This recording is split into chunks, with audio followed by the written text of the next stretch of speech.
शेवटी पुढ्यात जाऊन सांगितलं दादा नंद के घरा नंद भयो मुला बरोबर मुलगा झाला मुलाबरोबर 20 वर्षाच्या मुलासाठी नंद बाबांनी उडी मारल्याने सांगितली आज सर्व आपल्या राज्यामध्ये नगरीमध्ये उत्सव करा आणि उत्सवाकरता त्या ठिकाणी सर्व गोप गोपाळ धावायला लागले सर्व नंद बाबाच्या वाड्याकडे आणि मोठमोठ्याला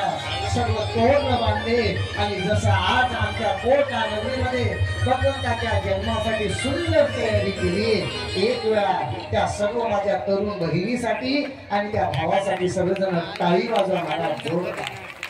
आणि घरचं काम तर कोणी करतो पण या ठिकाणी मगाशी जेव्हा मी इथून जात होतो त्यावेळेस सर्व आमच्या तरुण बहिणी आमचे तरुण सर्व बांधव या ठिकाणी आपला मंडप सजवत होते आणि देवासाठी करसाल ना तर देव तुमच्यासाठी केल्याशिवाय राहणार नाही आणि आज ही तरुण मंडळी जर परमात्मा देत असेल तर निश्चित त्यांचा पाय जोडा कधी चुकणार नाही आणि झाल्यास काही चुका तर आज परमात्मा तुम्हाला क्षमा केल्याशिवाय राहणार नाही ही संधी आहे तुम्हाला आणि नंद बाबाच्या वाड्यामध्ये उत्सव सुरू झाला कसा उत्सव सुरू झाला आणि नंद बाबाला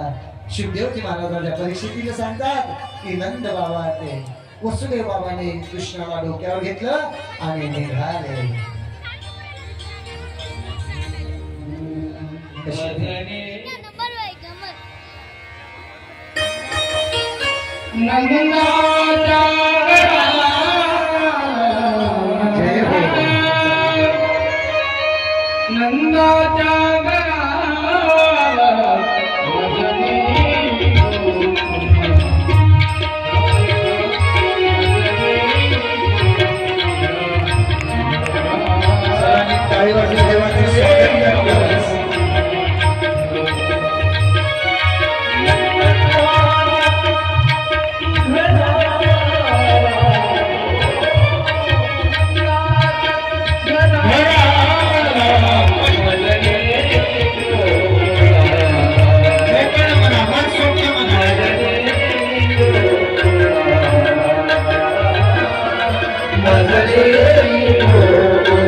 पाहून लगत आहे माहितीये का 3 दिवस झाले म्हणते पण आणखी व्यासपीठावर येऊन कोणी व्यसन सोडलं नाही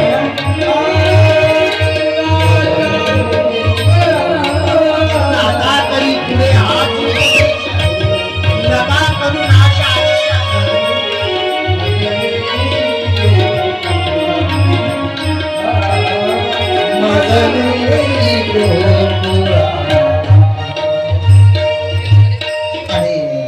शेवटी गोकुळामध्ये नेलं आणि गोकुळामध्ये एवढा उत्सव सुरू झाला जसा उत्सव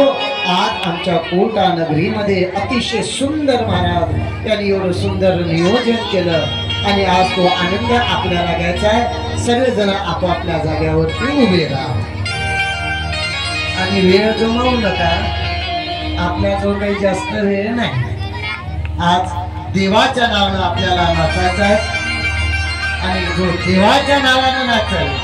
त्याला 84 कोटी एवढी आपली नाचाचं काम करणार नाही पण जर देवाच्या नावानं जर नाही नाचलं तर संसारात मग नाचल्याशिवाय दुसरा पर्याय राहणार नाही पण किती आनंद झाला जो आनंद आज माझ्याकडे लक्ष देवा जो आनंद आज आपल्या